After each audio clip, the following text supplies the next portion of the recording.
Good evening, everyone. Thank you for joining us tonight for the Stand Up to Stigma Mental Health Awareness webinar. I want to begin by introducing you to our panelists. Our first panelist is Keonda Bailey. She is a registered nurse and a nurse manager at Willowbrook at Tanner. Our second panelist is Dr. Heather Ford. Dr. Ford is a physician at Willowbrook Psychiatric Center. Our third panelist is Dr. Michael Lowley, and Dr. Lowley is also a physician at Willowbrook Psychiatric Center. Next, we have Samantha Adams. Samantha is a licensed associate professional counselor and an associate professional counselor at Willowbrook Counseling Center. Last but not least, our final panelist is Dr. Jeremy Shane. He is a certified school counselor at Bay Springs Middle School and a licensed professional counselor in Georgia. Our speaker this evening is Kim Johnson. And Kim, you can begin whenever you're ready. Good evening. As Kayla mentioned, my name is Kimberly Johnson, and I am proud not only to work at Willowbrook, but also to be able to partner with our local school systems, including Carroll County Schools and Haralson County Schools, to support the mental well-being of their students. Today, we want to talk about mental health, substance use, and of course, stigma.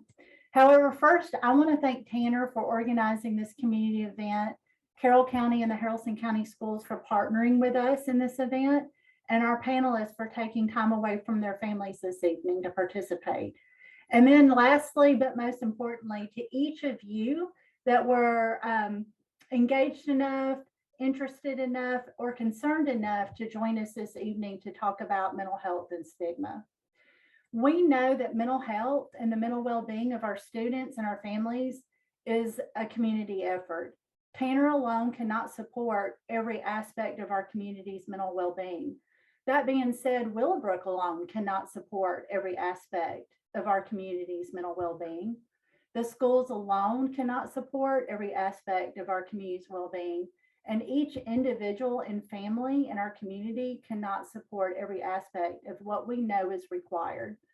The saying goes, it takes a village, and we are so lucky to have a village of healthcare providers, educational professionals, and community members that are invested in working together. That being said, let's start out by talking about the current state of mental health in America. Many people, when they think about the words mental illness, think about what we in the healthcare profession usually consider severe and persistent mental illness. People sometimes think of long-term chronic debilitating illnesses or something that's more out of a movie, such as One Flew Over the Cuckoo's Nest. However, we know that reality is much more often not as exaggerated as those thoughts or depictions.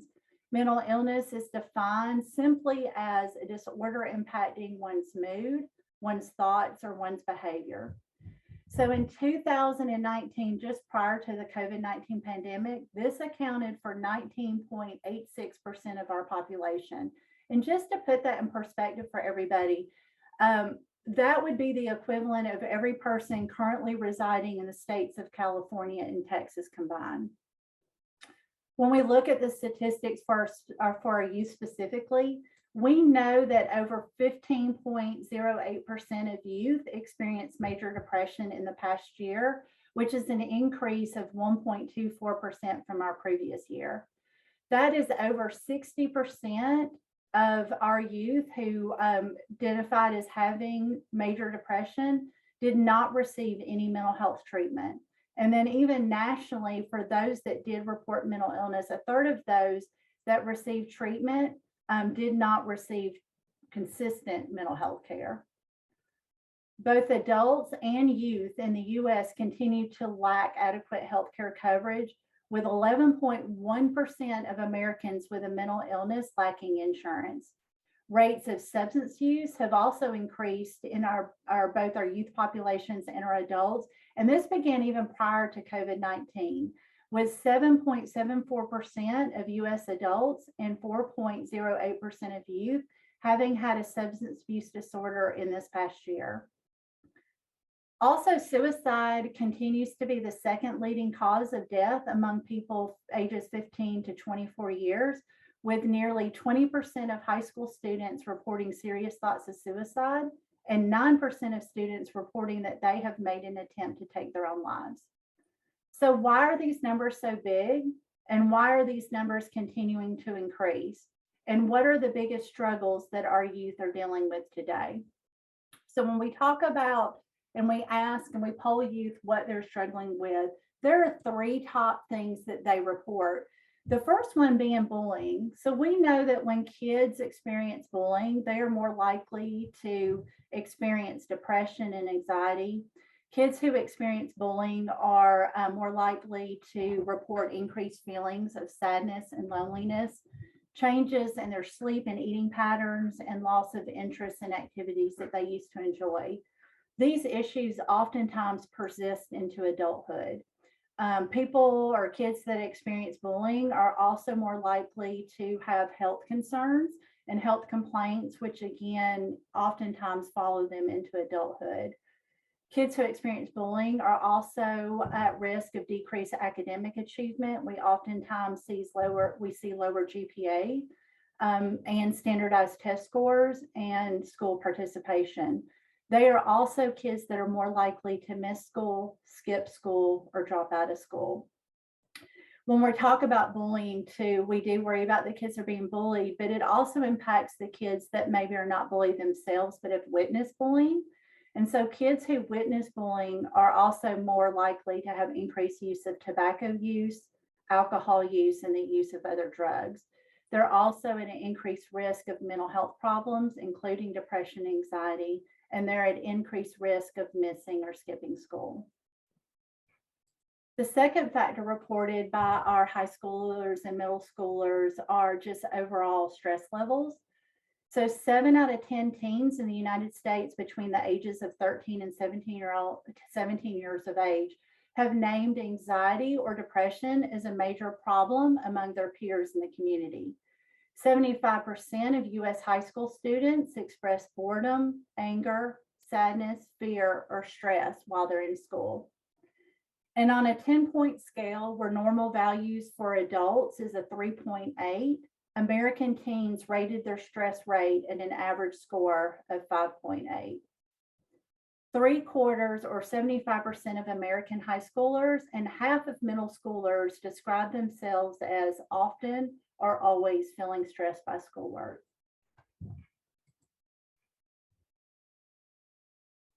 Lastly, we can't minimize the impact that the pandemic has had on our high schoolers and middle schoolers.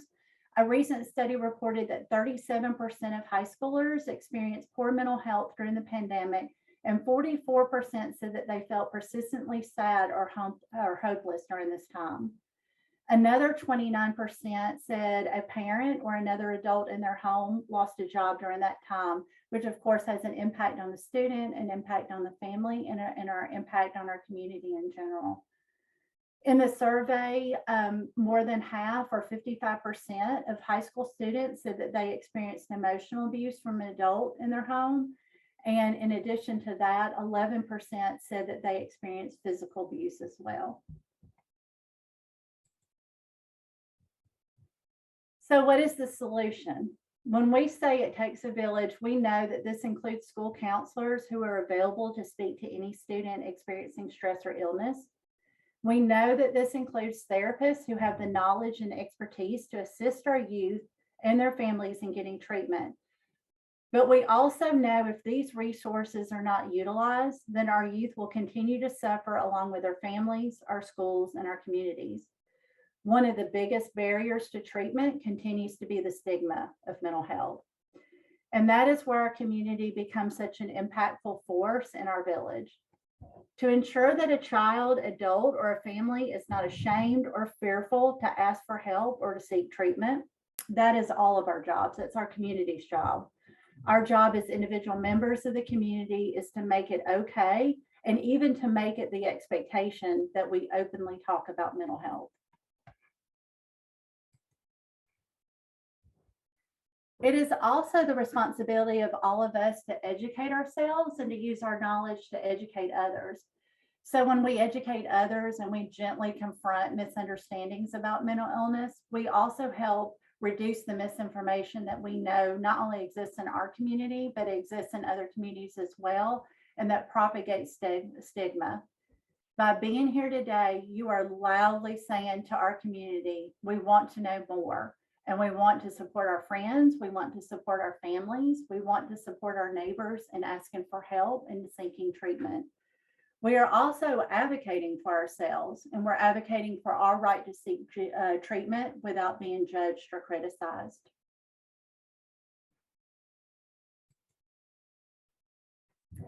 So sometimes stigma is more subtle than being outwardly critical or judgmental. Sometimes it is subconscious or a matter of habit, despite our best intentions to be supportive. So let's look at our language, for example. When we say that someone is schizophrenic or someone is a schizophrenic versus that someone is a person who has been diagnosed with schizophrenia, what is that impact? This person is a daughter or a son. This person is a brother or a sister. This person is a mother or a father who has schizophrenia. Schizophrenia is not who they are. Schizophrenia is not their whole life. Schizophrenia is not their defining feature or makes them who they are. And it is not what they have to contribute to this world. And it doesn't say what they have to contribute to our community. So people are sometimes held back by what they are told they are based on the stigma.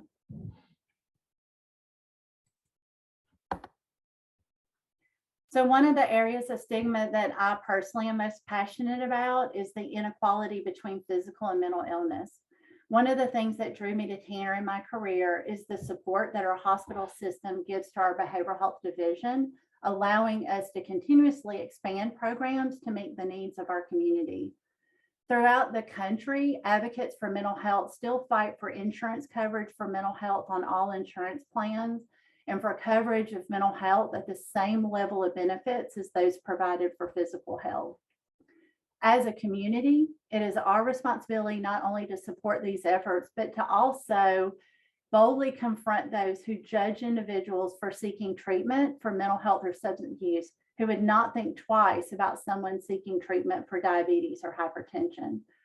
When an individual is brave enough to risk the stigma to ask for help or to seek treatment, they deserve fierce support from our entire community. Treatment and support not just benefits the individual, but we know it also benefits our community. I love this caption because I feel like the person that is represented in this caption represents all of us at some point in time, not just those that are suffering due to a mental illness. We have all had times in our life where we have felt vulnerable or not okay, yet we are oftentimes not empathetic when we interact with someone who appears to be struggling with their emotions, their thoughts, or their behaviors. Or we're avoidant of having to interact with someone who appears to be struggling. And we know that sometimes the simple act of showing compassion can make a big difference for someone who is suffering.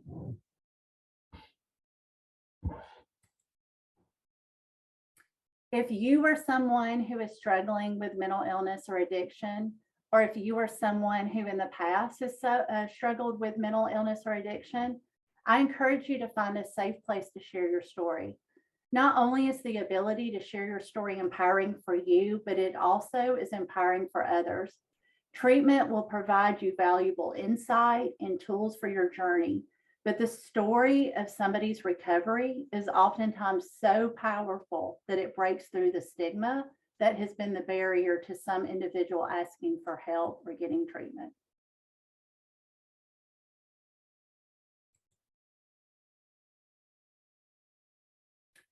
I encourage everyone to fight stigma by being kind to themselves. Be mindful when you are having a bad day. Acknowledge the negative thoughts that are swirling around in your brain. Tolerate making mistakes. Become your own cheerleader. Create your own community of supportive individuals. Take care of your physical health and find your passion. Because we all struggle at times to love ourselves. So don't judge yourself for being human. And before I hand it off to the panel, I just want to leave us with these thoughts. This is what our collective voice looks like. It sounds like bravery, strength, and persistence, all the qualities that we need to face mental illness and to fight stigma. No matter how you contribute to the mental health movement, you can make a difference simply by knowing that mental illness is not anyone's fault, no matter what societal stigma says. You can make a difference by being and living stigma-free. Thank you so much, Kimberly. That was great information. We will now turn it over to the Q&A portion with our panelists. Panelists, you can go ahead and turn on your cameras. For those in the audience, I'm going to start with a couple questions for our panelists. As they are answering, if you have any additional questions, please type them in the chat. I will read them aloud and the panel will address them. So the first question is, what do you think is the best approach for making someone feel comfortable enough to talk about their mental health? How can we normalize it? Can I take that one? Absolutely. So I'll say in my role as a school counselor, I think school counselors play an important piece in this because a lot of times people go to a community counselor or to a psychiatrist, psychologist when something's wrong, right? But kids see us every day in the school. And so I think as school counselors, it's important for us to see our kids not just when something's wrong, but that we know them, that we talk to them when something's right, when we go to their games, we go to their plays, we go to the things that are important to them. They come talk to us about the good things and the bad things. And I think that does make a difference in helping kids feel more comfortable. That way, the first time you come to talk to me about a loss or something that you're sad about is not the first time we're talking. We've already established that rapport and that relationship. So I feel like the role of school counselors is important in that way, as it kind of normalizes what it is to talk to someone who works in mental health. Yeah, and I think obviously a reason why this is so essential is, in addition to the wonderful statistical background that Kimberly provided, we know that 4 in 5 people who go on to attempt and complete suicide give some kind of cry for help to people around them, whether it's a friend, teacher, counselor, trusted adult. And that is, just to restate that these conversations really do save lives, and that's why this is such an important issue for all of us.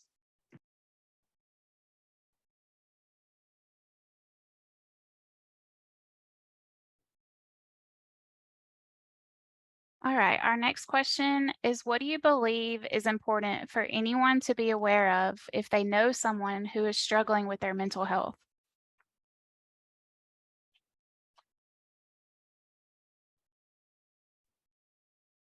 I can start with that one.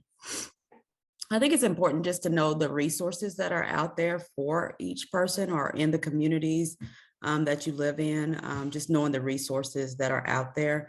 More importantly, one of the ones that just not just started, but has been such a great addition to our community and our nation is the suicide crisis line, the 988.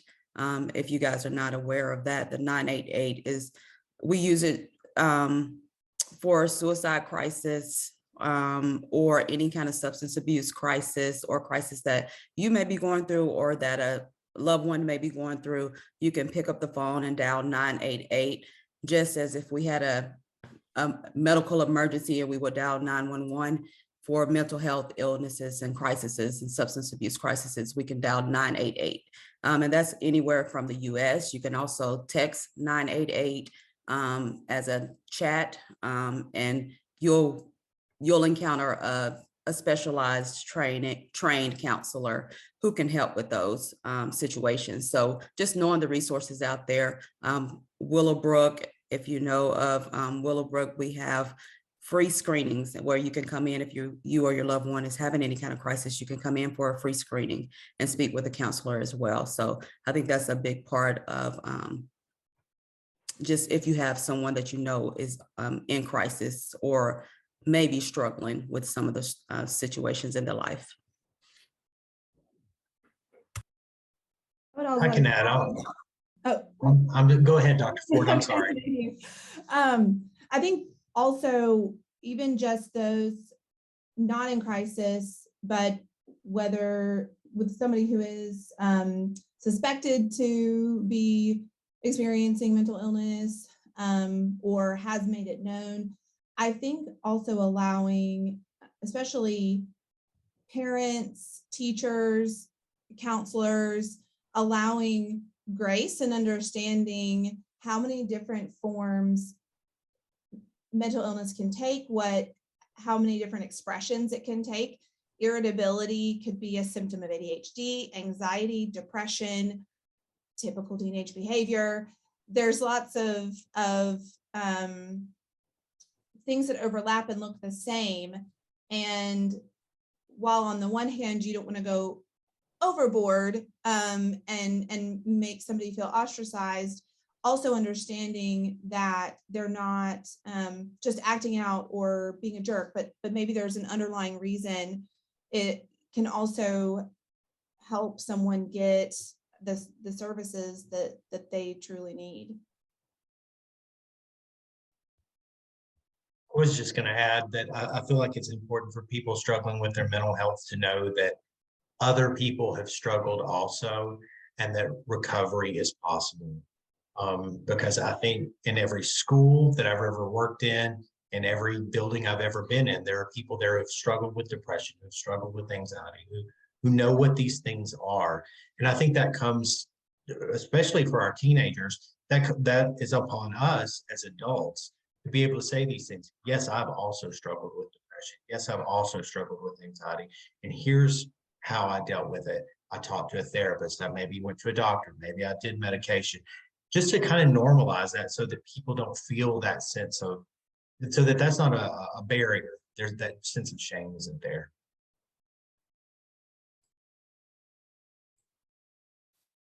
I think it's important too for people to feel comfortable just to ask that question and maybe get it wrong, and that would be okay too. But we know that sometimes being asked directly if you're okay, or being asked directly if there's something going on that we can help with, give somebody the courage to share something that they wouldn't share otherwise.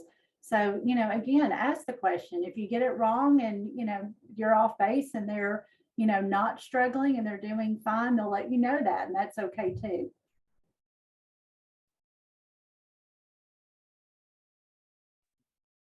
All right, this next question kind of plays on what Keonda mentioned and the different resources. The question is, what would you consider Willowbrook's most valued or utilized resource?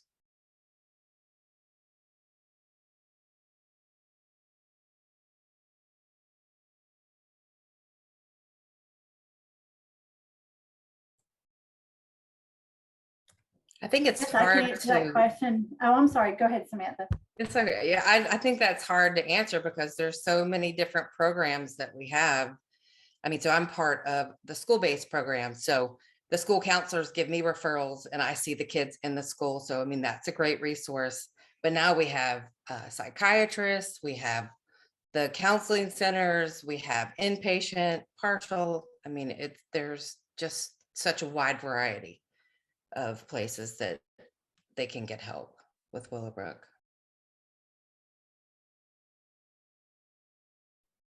And this also plays right into that. Has the pandemic increased availability to resources?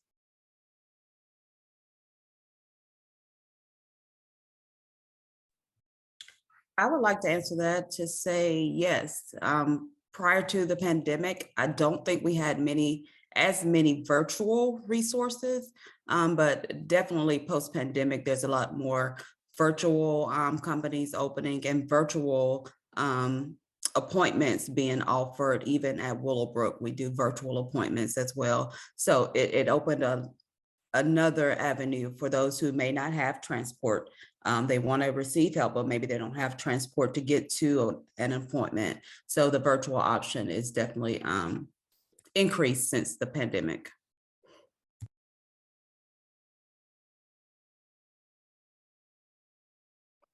All right, next we have, what does it look like when a child is referred to Willowbrook? What are the steps?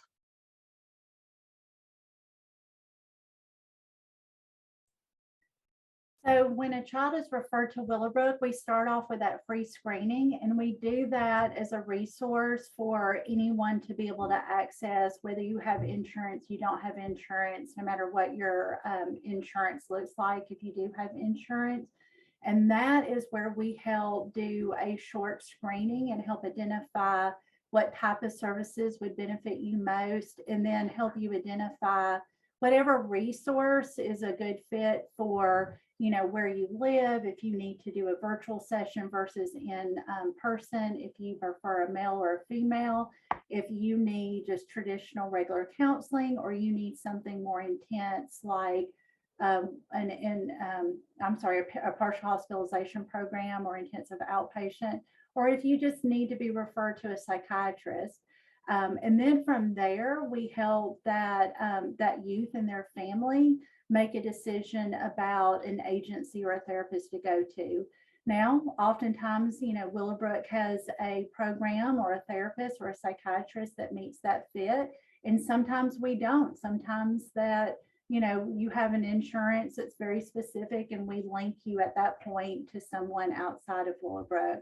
But regardless of whether we provide you ongoing treatment or, you know, we link you with someone in the community, we just want to make sure that you get linked with someone and it is the best fit for that individual. That's great. And speaking of insurance, are psychiatric visits covered by insurance? Yeah, so I think that's a really good question. I mean, I think every provider is slightly different. I mean, I take pretty much every insurance known to man, and we're actually actively working at the moment via a new company structure to be able to do sliding scale care for people who don't have access to the conventional payers and the conventional range of payments that we currently accept. And I think one consequence of the pandemic is, I think, everybody suffered together to a greater or lesser extent. And I think the pandemic, from where I was sitting at least, it made it quite hard to get an appointment and get into the office because everybody was doing so badly. But I think it really did help and create a conversation because everybody had this big thing impact their lives that made them suffer. And before COVID, I would never have experienced this, but I would have people come to clinic and say, hey, you treat my friend, you treat this, you treat that. You treated my ex-girlfriend, she's a but you helped her, you know. And I think I never would have had conversations like that with young people openly talking about, you know, their friends, ex-girlfriends, girlfriends, people they know and care about, having seen a psychiatrist, and increasingly the parents in the room saying, yeah, well, I've been on medicine for depression for 20 years. It's like, what? And then you find out actually in the family, it's more of a question of who isn't depressed. And I think given that we are in West Georgia and culturally very, very similar to England, where I'm from, that everybody is pretty reserved about discussing their mental health. I think this, as well as the technological aspects that Hilda alluded to, I think that collective suffering really did break down a degree of the stigma from where I'm sitting. And I think that's going to be, you know, one, you know, joyful legacy of COVID that I can certainly look back on as being an overwhelming positive. I'd also like to add, which Dr. Lowley kind of hit on with the self-pay. I think most of the clinicians, so most of the psychiatrists take, I think, pretty anything. But even if you don't have insurance, or you find that it's an insurance that for some reason isn't covered by, you know, the psychiatric center, we try to work with everyone, you know, anyway, to get them seen. I'm unfortunately seeing a few insurances only paying for, say, like 4 telehealth visits a year. And those are, of course, somehow for my patients who live an hour away from me. So we're trying to work on, you know, giving them the latest appointment possible so they can still get there, or, you know, checking in somehow other ways where we feel it's comfortable, that we don't have to see them quite as often. So I think your psychiatrist at least I can speak from that standpoint, will work in whatever way they can to get you help. So I wouldn't let insurance be something that stops you. If I can just jump in real quick too, I was going to say one thing that is great about this current generation of teenagers is there is not, and I don't know if it's social media or what it is, but there is not the same sense of stigma around talking about mental health issues that there is. You know, I'm Generation X, and it's not as bad in mine as my parents is, but this generation is much more open. They view it very differently than the previous generation. So I think the issues of stigma often come from the adults who may be hesitant to seek treatment for their children instead of from the kids themselves, because they're very open to telling you, hey, I'm depressed. Here's what's going on with me. Here's the thoughts I'm having. And that actually is a good step. That's a step in the right direction, that kind of openness. Jeremy, that's a really excellent point. I was just thinking back years ago when we first partnered with the schools and we were seeing patients in school. Our biggest worry from our perspective and from the school's perspective was keeping the confidentiality of that student very well guarded, and what that would look like if we were coming to the school and seeing the students where they were at. And what we found is by the end of that first year, the students were telling other students, well, I see therapist so-and-so, and I think you should go see therapist so-and-so. And do you want me to make a recommendation for you? And coming up to the therapist and saying, you know, well, I have this friend. I think you should go ask him if he wants to see you too. So they are much less guarded than we were. And gladly so, because it made something that you're right, us as Generation X were really worried about. And it was not a big deal for them.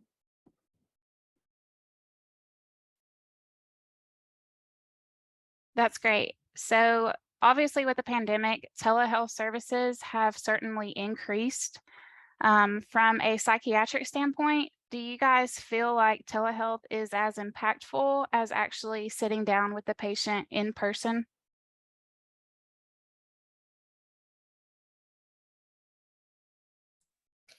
I think that depends on the person. You know, I know for a lot of the adults and even adolescents, they're a little bit more open to it. The young kids who have ADHD and who have a hard time you know, like sitting still, maybe not as much because they need more hands-on playing games together, that kind of thing. But definitely, you know, some adults that they prefer the telehealth because then I don't have to find a babysitter. I don't have to get out of the house. I don't have to figure out my schedule. I can just do it. You know, I could block 1 hour instead of now I've got to travel. So, but definitely teenagers are much more open to it, but not all of them. Some of them's like, nope, whenever school's out, sorry, Miss Samantha, I don't want to see you. So.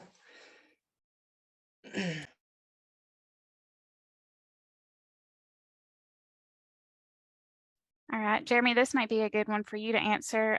What are some of the most common signs you see in kids who are struggling with their mental health? So a lot of times what that looks like is a change in their behavior. So the kid who is normally involved in things all of a sudden is not involved in things. The student who's coming in tearful or maybe just withdrawn from everybody. You know, one of the nice things in my position, for instance, I'm at the front door every day when the door's open to see my students coming in. So you get to see those kids day after day after day, and you get to know somebody's baseline. So you're looking for a change from their baseline, because some people are way more low key than others. But I would say a change from their baseline, things that are starting to be different. Another thing we see a lot of times actually is it is not always the person who comes to us, it is their friends.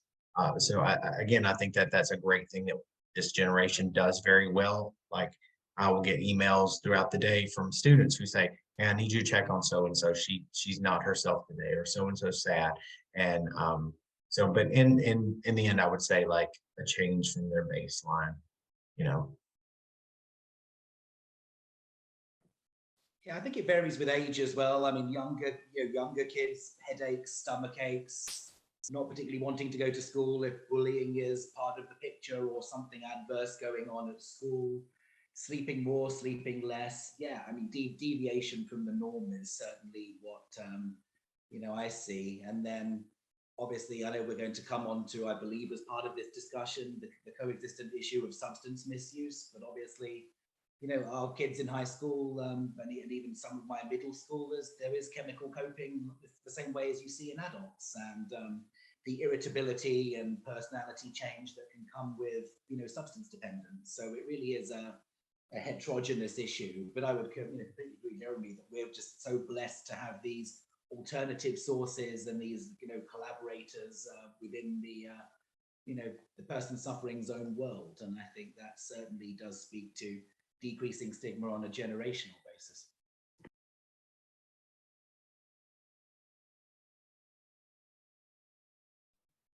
Awesome. So I have one more question. If anyone else in the audience has more, please submit them in the chat box. The last one I have is, how can a parent better advocate for their child's mental health?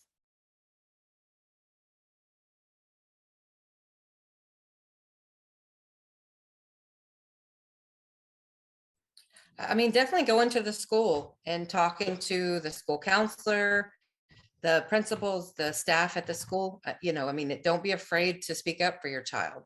Or if they're seeing somebody, don't feel afraid like you can't talk to the person who is the professional. Just because somebody's a professional doesn't mean that they are not willing to listen to any kind of input that you have and try to make some adjustments for you.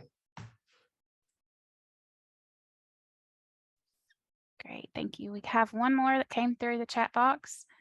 Let's see.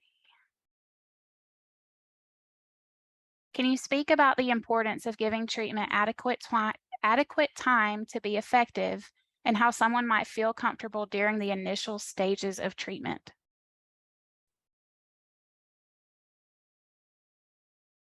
Yeah, so this is a really good question, especially for, I think, the younger crowd that we treat, and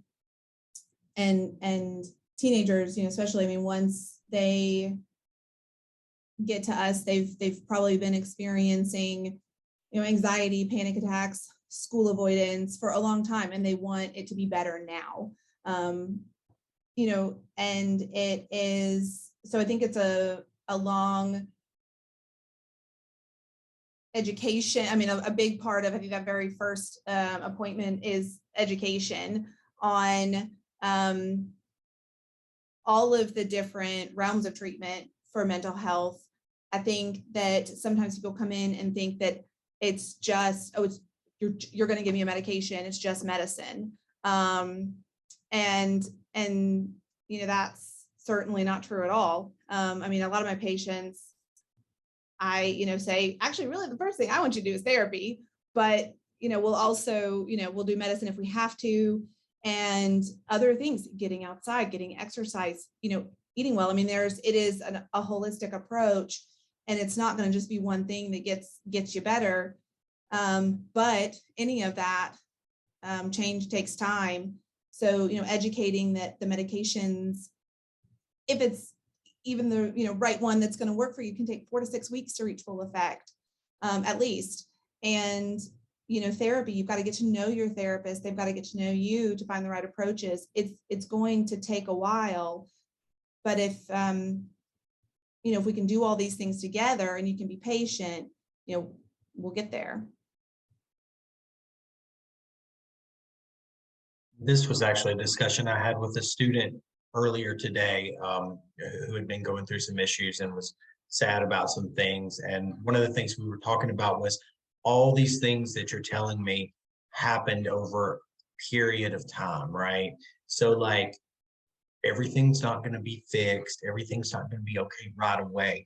What we're looking for is, how can we get a little bit better all the time, right? And so I think helping people to understand that our journey towards health is incremental, and sometimes it's slow, but we keep moving in the right direction and putting the pieces in place that we need. And And it's the same, just like you would lose weight. You don't lose weight overnight, like you didn't gain it overnight. And I think making that normal.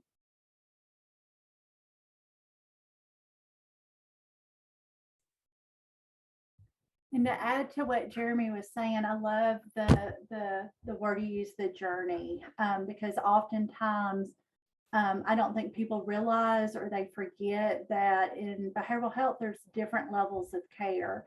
And so you complete one level of care, and then oftentimes people neglect or they just don't follow through with the next level of care. Maybe they're feeling, just so much better after that first set of treatment.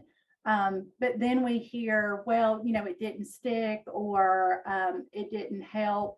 But it's a journey. And so, just remembering that you will need to bump down to the next level of care. So if you're in an intensive program, remembering to step down to just an individual counselor, or if you're doing individual therapy, stepping down to a support group or checking in with your school counselor from time to time, because it isn't a journey. And even when you're done with that part of therapy, like Jeremy said, it has been stress over time or just adversity over time that you are managing, and that's not an overnight fix. So, you were doing better, you had a slip, and that is okay. Go back to therapy, go back to your school counselor and touch base with them. And, they're knowledgeable enough and will be supportive enough to know if, checking in with them from time to time is what you need. Or do we, need to make a referral back to the psychiatrist or to the therapist, to start therapy again. Slips are okay, but it is a journey. And, it is great to touch base with the therapy world from time to time throughout your lifetime, and not feel like, I went to therapy once and it didn't help and I'm done. Yeah, I mean, I think talking about the aims of early treatment, and I wouldn't say 100%, because nobody is 100%, even though I sometimes like to think I am. But I think my aim in the beginning of treatment is to give hope. And I think I personally am good at that, and people do leave with hope. And I think a resource that maybe Kim could kindly speak to that illustrates this quite nicely is the podcast series that we were recording over the last, 5 or 6 months, where we actually spoke with high school students, actually from Willowbrook mainly, in a panel discussion format. And these were people who had been in incredibly deep suffering and had a very high morbidity and very severe mental health challenges, but were able to speak about the exact journey as you described, and what that looked like at its worst during treatment, and now on the other side looking back. And I think sometimes listening to peers talk about that, even in a controlled way like our podcast series, could actually be a really nice resource to actually think, things could get better for me in the same way. Dr. Lily, thank you for the plug. So if you're interested in those podcasts, if you go to the Willowbrook Counseling Center webpage that's connected with our tanner.org site, then you can find those podcasts. And we did take a hiatus during the summer, just like our school kids did, but we'll be re-engaging them on those podcasts. And it really is great to hear from their perspective of what they struggle with and what's important to them. So thank you, Dr. Lily.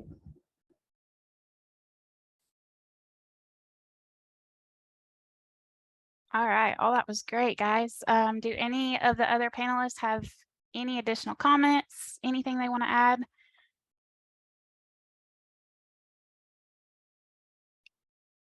All right, I guess we will wrap things up.